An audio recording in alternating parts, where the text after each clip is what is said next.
ഉളിയിൽ തോട് കരകവിഞ്ഞൊഴുകി സ്കൂൾ മുറ്റം വെള്ളത്തിലായതിനെ തുടർന്ന് ഉളിയിൽ ഗവൺമെൻറ് യു.പി. സ്കൂളിന് വ്യാഴാഴ്ച അവധി നൽകി. ഉളിയിൽ മേഖലയിൽ താഴ്ന്ന പ്രദേശങ്ങളിൽ വെള്ളം കയറി.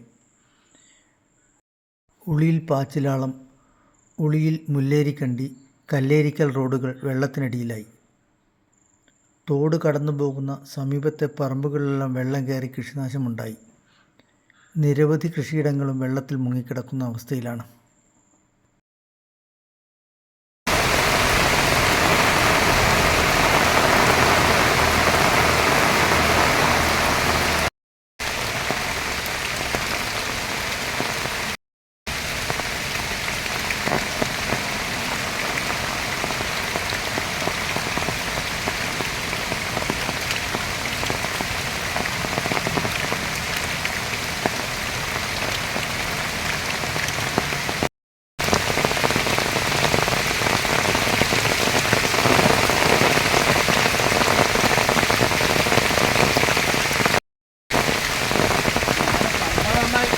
അതെ.